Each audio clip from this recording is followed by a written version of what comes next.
Okay, February 28th, Springfield Dog Training Club or Springfield Club, Missouri. Detective, we only have one detective trial, so been trial one or whatever. The outside portion, start line was right here at these orange cones or soccer dots. And then it went down the hill a little bit, you see the yellow soccer dots that come across, and then it went to the back of the building a little bit. We'll walk around and show you in a second. So outside was 3 hides. We had pretty much straightforward how odor moved, pretty simple. I had a threshold hide, or semi-threshold hide, in context, right there in the chairs. That actually was clove in a tin between the 2 chairs, so it kind of inaccessible on the chairs. And then the second hide actually was cypress, which was in a tin, down the same spot between 2 chairs. That was actually really cool because the wind at the time when we ran was blowing from the chair up the hill towards us. So we did have a little bit of converging between these 2 here, but it was very clear picture and enough distance of the dogs. The dogs really actually, a lot of dogs almost pulled their handlers off their feet that worked the cone. Wind was really strong, so we had a very, very tight scent cone with that. It did not spread out much. Then the third hide outside, which kind of stumped the people, not necessarily the handlers. It was actually birch in a shrink wrap tube that was inside this portion of the propane tank. And it blew kind of down the wall a little bit, so some dogs may have worked it, passed it up, and worked their way back. But it was pretty straightforward. A lot of handlers just had a hard time believing their dog that was a hide because they couldn't see anywhere a hide to be at, right? So that worked really well. So that was the 3 hides outside. A little bit of outside space here. It was basically, because interior portion is great space, but just not very big. So I made up a lot of the square footage out here. I think all said and done with, we were like 3,100 square foot. Maybe 3,114 square feet. Not that I'm being precise, but. So then the inside portion, there was 3 hides inside. A lot of thinking for the handler because there was a lot of blank space inside.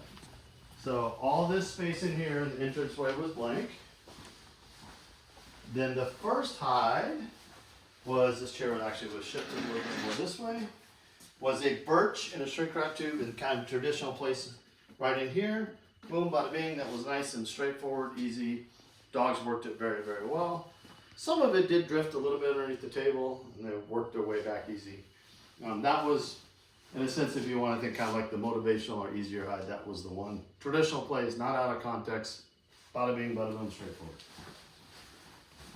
Bathroom, nice large bathroom, and it was blank.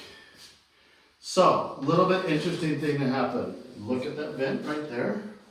We had a lot of dogs starting to show a lot of interest here. That's one of those little electric heaters. Keep that in mind as we go forward into the next room. So this was the challenge of the search. 2 hides in here. Anise in a straw, or shrink wrap tube, excuse me, right down here, under the lip of this, pretty accessible straight right there, okay? The second hide in here was actually birch in a tin. See where the white outlet cover is? Right on the bed frame on that side over there. Now the challenge came was that hide was basically at the same height as that hide. That was in a tin, that was in a shrink wrap tube. Blew straight across to this, and the airflow went like this. A little bit of odor actually was bleeding through the wall where that vent was. So the dogs were showing a lot of interest around there, but most of them solved it pretty quick. Okay. So this was the challenge, was deep and accessible, a little bit out of context because the positioning of it was not on the face of something. So the dogs are used to having something on the face. So it being deep and the same height of this. The crazy thing is every single dog had that hide and worked that hide, and most handlers did not know how to interpret it, right? There was a lot of coming in, torn between 2 worlds right off the bat, pulled this way, Several dogs, even after being rewarded here, actually went straight towards this, and the handlers didn't know how to interpret it, and they didn't know to call it. They thought it was pooling from this or whatever. There was I heard a lot of stories in reference to this, right? But the challenge was one hide blowing directly towards another hide. It was a merge converge, and I can tell you that because of the behaviors from the dog.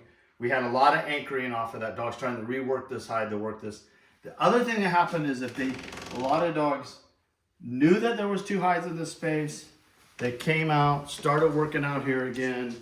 This room was blank. They worked that room, and then when they came out, they wanted to drive back into there, like they were giddy up, and I'm excited to go back in. And I heard a lot of this. We already found that hide and brought them out. So handlers dismissed it in their mind. So that was the big challenge. We did have teams queue.